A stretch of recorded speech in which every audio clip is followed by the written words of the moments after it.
Hey everyone, we're just waiting for it all to connect. I'm starting to live here soon. Thanks for joining us. Give it just a second. And like I said, we'll be starting here soon, just making sure all this is set up correctly, making sure YouTube telling me everything is all right. And we'll start this weekly financial update for what is it? I don't even know the date, 9/16/2022. There you go. I'm still in like 2018 right now. But welcome to the live event. Everything up is running. We're ready to go. Like I said, we started doing this live about a week or two ago. We roll out our weekly blog too. So the video is there, the podcast version is there. I'll put a link to it in the comments on YouTube. If you're watching and you're not subscribed to the channel, make sure you subscribe, hit the notification button. That way you are notified every time we go live with our weekly updates. We also go live with other things too, upload videos, all that fun stuff. Let's dive into it. We talk about student loans, investments, and mortgages, or home buying or home ownership. Every week, give you guys some updates. We got some big ones, big ones this week, especially when it comes to student loans, okay? And I'm gonna talk about this one second. It's about people that refinanced.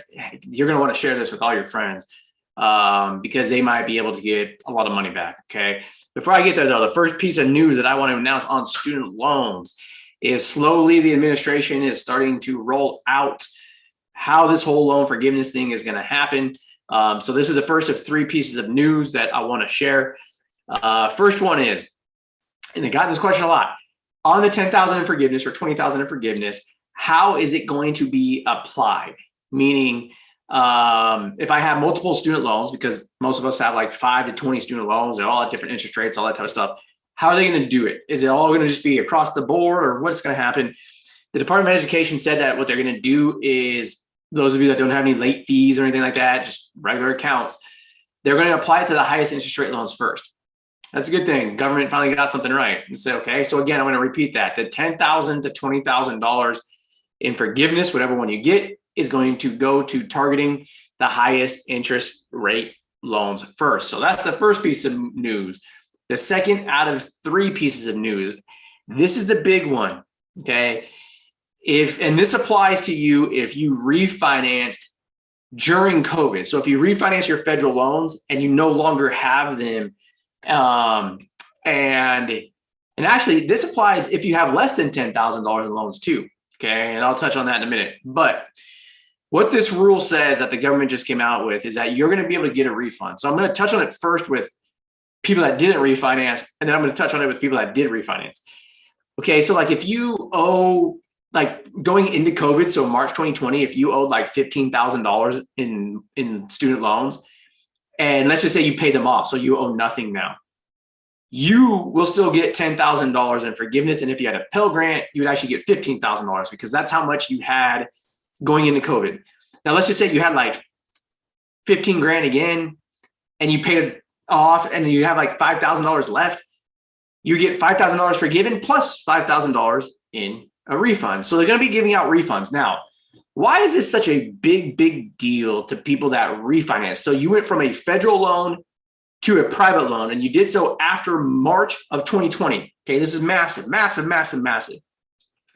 The government doesn't know how you paid off the loan. They don't know if it came from your bank account and you paid it off, or if it was a refinance loan and the refinance company paid it off. All they know is that your federal loan was paid off after March 2020. So what does that mean? If you refinanced into a private loan after 2020, March of 2020. So now your federal loans are at zero. You can fill out the application for forgiveness in mid-October when that comes out, and you will get refunded either $10,000 or $20,000. That's the way the rule looks as of right now. Now, they may come out with some weird detail in a month or from now that says, no, you can't do that. But as of right now, they issued out this information about a refund. I got to assume that applies to anybody that paid off their loans. Again, it doesn't matter. So again, I'm going to repeat this because this is massive for those of you that refinanced after March of 2020. Okay. You went from a federal loan, you refinanced everything, and it went into a private loan. So now you have $0 in federal loans. technically that's a paid off loan. Based on the Department of Education, the way they worded it, you can still get a refund. So you can have your private loans and you fill out this application in October for forgiveness and you get $10,000 refunded back to you. And you can use that now to pay off your private loan. Or if you had a Pell Grant, you're going to get $20,000 back and you can use that to pay off your private loan. Okay. So big piece of news there. Again, that's as of right now. We'll see what happens over time with all these guys, like with any new rules they come out with. But right now, if you refinance your federal loans, this is a big piece to remember. If you refinance your federal loans, okay, in October, fill out the application. Worst case they're going to do, tell you no. Fill it out. I think you're going to get it, okay? Now, that's the second piece of information. Again, the first one had to do with how they're going to be applying the loan forgiveness. The second one is this refund, especially to people that refinanced into a private loan after COVID started. That's the big one.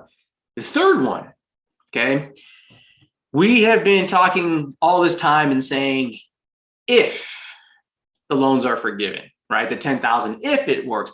And those of you that read our monthly updates or weekly updates or follow us on our blogs or podcasts or live chats and all that type of stuff, you've heard me say this multiple times. I don't think it's going to actually happen. Actually, I'm kind of 50-50 because I believe it was illegal. So there's going to be a lawsuit filed. It's just a matter of, in a lawsuit, you have to prove that there's damages to you, that you were hurt by this $10,000. So I think that there will be lawsuits. I think it was illegal, but I think it's going to be very hard for somebody to actually say this damaged me and that the courts are going to throw it out. Okay. Now, the update on that is, as of last week, no one had filed. In last week's updates, I had said that there's a number of parties that are looking at filing a lawsuit. They have said they're going to file a lawsuit. They're just trying to figure out which one has the best potential to be successful in court. Okay. Since then, there has been one filed this week. Okay. I don't think this specific one is going to do anything. Mainly, it's an individual. It's not a group. So it's not like a school or anything like that. It's an individual. So it's very costly to take this all the way to like the Supreme Court and stuff. But he's also a politician that's ran like 3 times and lost. And I think he's doing it to basically be like, see, and use it as a campaign type of thing. But the reason why I don't think it's going to work for this specific lawsuit is, again, I'm not a legal scholar, so I don't know what's supposed to be in these this paperwork, but I read through the 11 pages of whatever was submitted to the courts. And it was like 10 pages of like, this is bad because it's unfair. And this is bad because, it's causing inflation. And here's a study that's saying it's inflation. And basically it's like 10 pages of all that stuff. And then you get to like this little paragraph. And that's where the guy claims how he was injured. And he claimed that he was injured because the Federal Reserve is going to have to aggressively raise interest rates to deal with inflation. And this is an inflationary thing that the government's doing. And that he's hurt because he has an adjustable rate mortgage. And therefore the interest rate on his mortgage is going to go up and it's going to cost him. And it's like, that's such a stretch. First of all, the interest rate from the Federal Reserve and inflation was happening before this.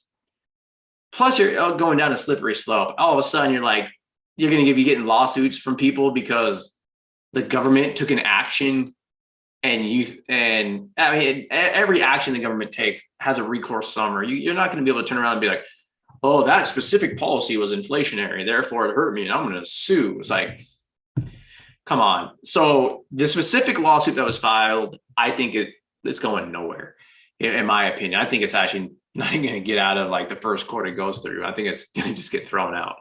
Again, I'm not a legal scholar. We'll see if I'm wrong, but that's just my opinion on it. So those are the big 3 things with the student loans. The fourth one I'm going to put in, this is also, I touched on this last week, but not that much. I'm going to touch on it again though with student loans, with this whole forgiveness thing. Be prepared to pay state taxes on it. Okay. If it does get forgiven. There's a list, I think, of like 13 states. I have it up in our blog, like Arkansas, Hawaii, California, Wisconsin, Mississippi, Minnesota, Massachusetts, North Carolina, Pennsylvania, South Carolina, Virginia, Wisconsin, West Virginia. Like they are going to be taxing the forgiveness. Those states all have stuff on the books to tax forgiveness. Some of them have come out and said, yes, we're taxing it. Other ones have not said anything yet. Bottom line is, assume you might have to pay some taxes.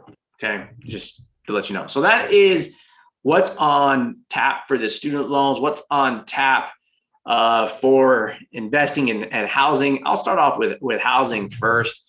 Those of you that were on yesterday, we did our quarterly real estate update with our friends over at Neo Home Loans.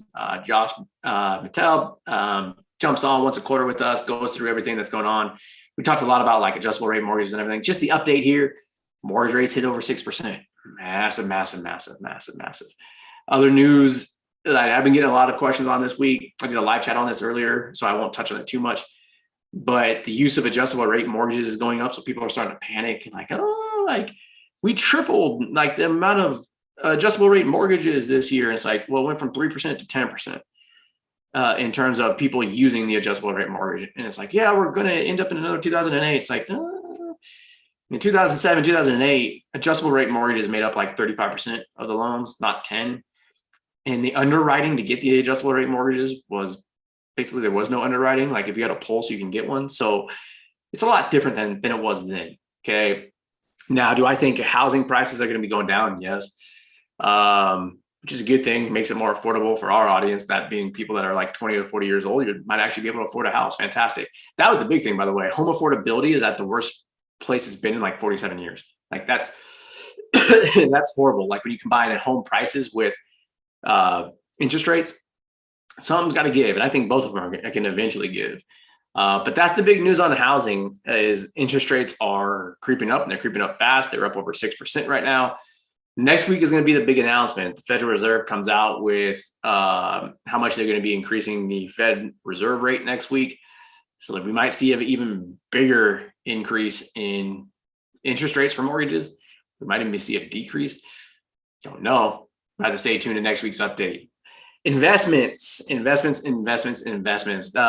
Market dropped significantly this week. Basically, cut out all the gains it had last week because of surprise CPI, meaning inflation was actually higher.